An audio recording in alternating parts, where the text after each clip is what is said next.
Yep, it's working. Okay. Hi. This is Eddie. Eddie's Pottery.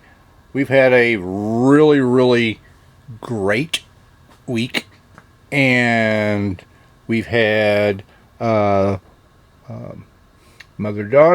over here doing a workshop with me, and they did a really good job. They did some good stuff.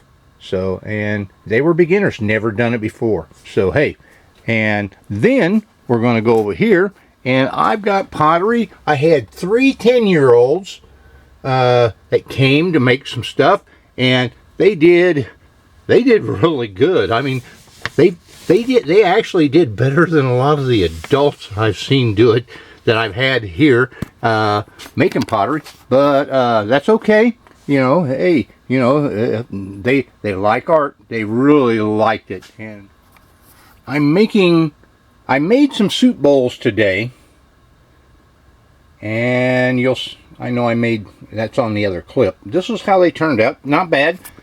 These bowls will be going to Tennessee in June.